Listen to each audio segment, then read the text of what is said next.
नमस्कार फ्रेंड्स। आइए आज बीपीएससी 66 मेंस के क्विक रिवीजन और आंसर फॉर्मेट की श्रृंखला में ये नेक्स्ट वीडियो है ऊर्जा, जो कि बहुत ही इम्पोर्टेंट टॉपिक है। ये हमेशा चर्चा में रहती है।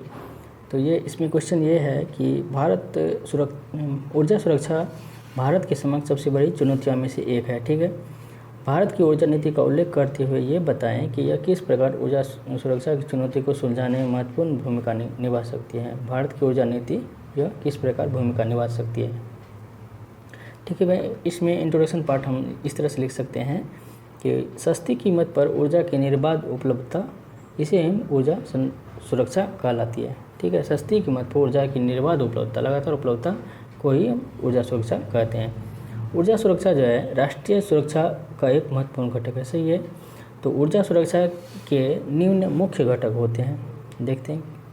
तो ऊर्जा सुरक्षा को इसका जो है 3A मॉडल पर इसे परिभाषित किया गया, जैसे कि अफोर्डेबिलिटी, अवेलेबिलिटी और एक्सेसिबिलिटी। तो इसमें क्या क्या है? सस्ती कीमत पर ऊर्जा की उपलब्धता, ऊर्जा स्रोत की पर्याप्तता तथा ऊर्जा साधन की पर्याप्तता। ठीक है, नेक्स्ट आगे देखते हैं कि भारत के समक्ष ऊर्जा की चुनौतियाँ क्या है। तो इसमें आप डाटा जो दिया हुआ है ये अच्छे से आप याद कर लीजिएगा, जो कि आपको आसानी रहे। ठीक है, तो इसमें देखते हैं तो भारत जो है एनर्जी डेफिशिएंट देशों में से एक है। ठीक है, भारत में आवश्यकता की तुलना में उपलब्धता कम, यानी कि हमारी आवश्यकता ज़्यादा है, उपलब्धता हमारे पास कम है ऊर्जा संसाधन की। भारत में ऊर्जा उत्पादन विश्व का लगभग 2.4% है। ठीक है, जबकि खर्च हमारा जो है 3% से ज़्यादा है, यानी कि 3.2 के आसपास है। मतलब विश्व का लगभग 2.4% उत्पादन करते हैं, जबकि 3% से ज़्यादा हम खर्च करते हैं। एक रिपोर्ट के अनुसार भारत अपनी ज़रूरत हेतु 4650% ऊर्जा संसाधन आयात करता है। मतलब जितने भी होते हैं पेट्रोलियम, कोयला, ये सब मिला के वगैरह जितना भी मिला के 46 से 50% हम आयात ही करते हैं। इसमें कच्चा तेल जो है 76% सबसे अधिक हम आयात करते हैं। एनर्जी आउटलुक रिपोर्ट 2021 जो कि फरवरी में आया था, तो इसके अनुसार क्या कहा गया था कि भारत जो है 2030 तक 90% कच्चा तेल आयात करेगा तथा भारत दुनिया का 4th LNG आयातक देश। इससे कंसर्न जाहिर होता है कि हमारे पास ऊर्जा सुरक्षा की संबंध में चुनौतियां हैं। तो वर्ष 2017 में नीति आयोग द्वारा भारतीय ऊर्जा नीति का प्रारूप के पेश किया गया था, जिसके प्रमुख उद्देश्य हैं। चलिए डायग्राम के माध्यम से देख लेते हैं, आगे इस पर विस्तृत चर्चा करेंगे। ठीक है, तो पहला है ऊर्जा संसाधन का संसाधन को हम विविध भागों में बांटना है, संसाधन का विविधीकरण करना है। तो उसके बाद ऊर्जा स्रोत का विविधीकरण करना है।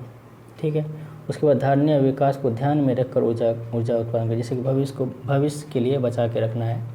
तो उसके बाद सस्ती कीमत पर ऊर्जा की उपलब्धता, जैसे कि SDG सस्टेनेबल डेवलपमेंट गोल 7 में ये कहा गया है कि सस्ती ऊर्जा की उपलब्धता हमें नागरिक को देना चाहिए। उसके बाद उत्पादन साधन की गुणवत्ता में सुधार, जैसे कि इसकी सुधार, तो इसके जैसे कि ट्रांसमिशन लॉस हमारे यहाँ सबसे ज़्यादा होता है। 20 से 25% हाई टेंशन तार में जो है ट्रांसमिशन लॉस ज़्यादा होता है। इसके लिए हम स्मार्ट ग्रिड का उपयोग करेंगे। ठीक है, आगे देखेंगे, इसके लिए चर्चा करेंगे। तो उसके बाद नवीकरणीय ऊर्जा क्षमता को बढ़ावा देना। ठीक है, आगे चर्चा करेंगे इसमें। उसके बाद है ऊर्जा नीति का प्रमुख तत्व क्या है। तो भविष्य में भारत की ऊर्जा आवश्यकता 2040 तक जो दोगुना होने की उम्मीद है, विशेषतः विद्युत में 3 गुना होने की उम्मीद है। ठीक है, अतः भारत के भविष्य की जरूरत को पूरा करने हेतु तो सुनिश्चित रणनीति की आवश्यकता है।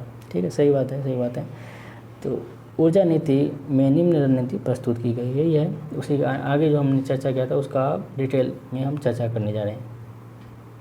जैसे कि स्रोत का विविधीकरण, इसमें किस तरह से स्रोत का विविधीकरण हम करने जा रहे हैं।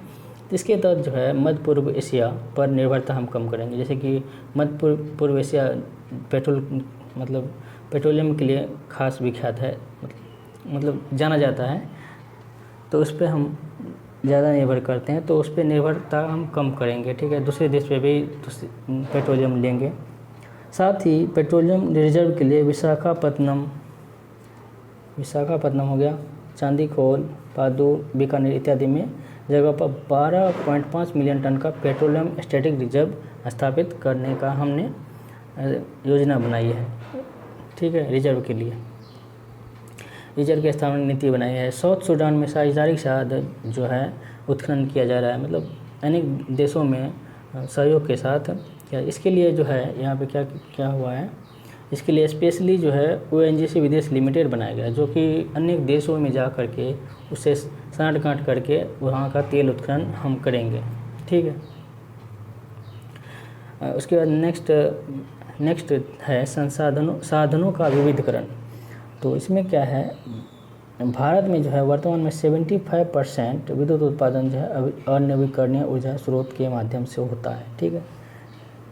इसे कम करने के लिए सरकार द्वारा 2022 तक 2014-15 के स्तर से 10% आयात को हमें कम करना है, ठीक है। साथ ही अनवीकरणीय ऊर्जा स्रोत को बढ़ावा दिया जा रहा है। इसके लिए सौर ऊर्जा का जो है 100 गीगावाट, पवन ऊर्जा का 60 गीगावाट, बायोगैस 10 गीगावाट और छोटे जल ऊर्जा हाइड्रो इलेक्ट्रिक प्रोजेक्ट के लिए 5 गीगावाट का लक्ष्य रखा गया है। तो इससे आगे बढ़ते हुए सरकार द्वारा हाल ही में UN में ये कहा गया था कि 175 गीगावाट हमारा लक्ष्य है, लेकिन अब इसको बढ़ा कर 450 गीगावाट करेंगे हम, और इतना लक्ष्य को अचीव करने की हम कोशिश करेंगे, ठीक है, कहा गया था। इसके तहत गैर जीवाश्म ईंधन तक का 2030 तक जो है 40% ऊर्जा उत्पादन में लक्ष्य रखें। मतलब गैर जीवाश्म ईंधन का जो है, जैसे कि अभी 75% है, उससे 40% जो है गैर जीवाश्म ईंधन का उपयोग में लाएंगे, ठीक है।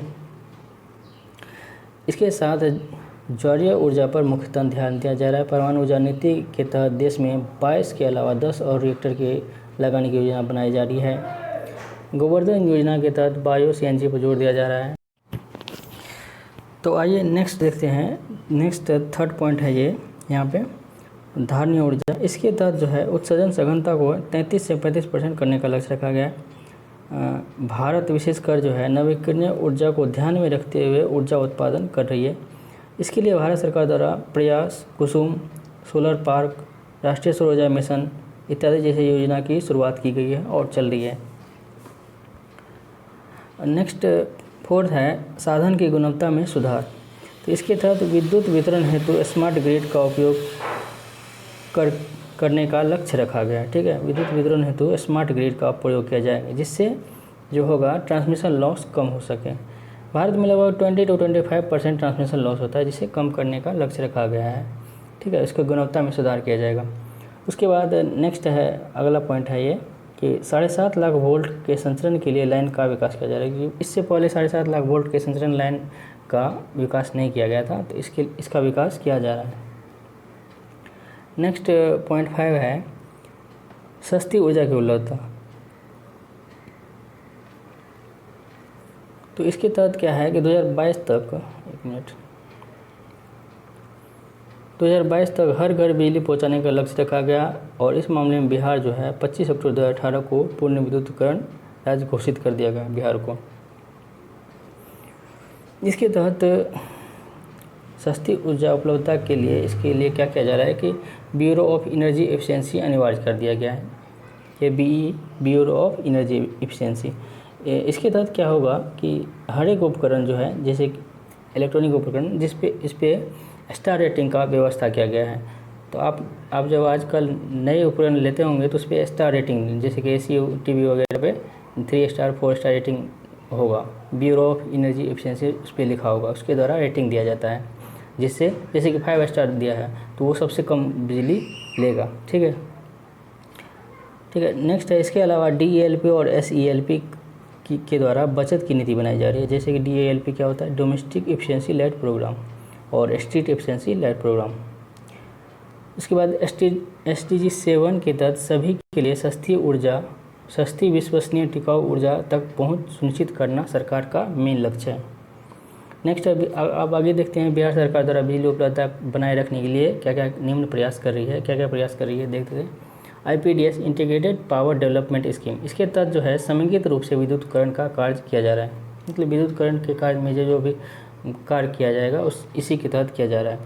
IPDS के तहत सरकारी भवन पर सौर पैनल का स्थापना किया जा रहा है, ठीक है, नवीकरणीय ऊर्जा के लिए। इसके बाद उदय स्कीम के तहत बिहार में 24 घंटे बिजली तथा बेहतर संरचना के लिए कार्य किया जा रहा है। नेक्स्ट है ब्रेडा। बिहार राज्य औद्योगिक नवीकरणीय ऊर्जा अभिकरण के तहत जो है गैर परंपरागत ऊर्जा के विकास पर बल दिया जा रहा है। इसके साथ ही ऊर्जा संरक्षण की जागरूकता, जैसे कि ऊर्जा संरक्षण इंडिया में उसके लिए जागरूकता ही नहीं है, ऊर्जा संरक्षण के लिए जागरूकता कैंपेन चलाया जाएगा इसके तहत, तथा ऊर्जा क्लब की स्थापना भी की जा रही है। नेक्स्ट, बिहार में कुल 13 परियोजनाएं लागू है, जिसे 54.4 मेगावाट तथा 11 जल विद्युत परियोजना का कार्य प्रगति पर है, जिसमें जो है ये है कितना है 130 मेगावाट डगमरा जल विद्युत परियोजना बनकर तैयार हो जाएगा, अभी हाल में ही तैयार हुआ है। तो आप एक बार ठीक से क्रॉस चेक कर लीजिएगा कितना मेगावाट का है, अभी तैयार हुआ है कुछ महीने पहले 130 मेगावाट, ठीक है, डगमरा सुपौल डिस्ट्रिक्ट का। कई नई विद्युत उत्पादन इकाई भी स्थापित की जा रही है, जैसे कि नबीनगर औरंगाबाद में 660 मेगावाट की 3 परियोजनाएं प्रस्तावित है। उसके बाद बक्सर में 600 मेगावाट की 2 इकाई प्रस्तावित है, ठीक है।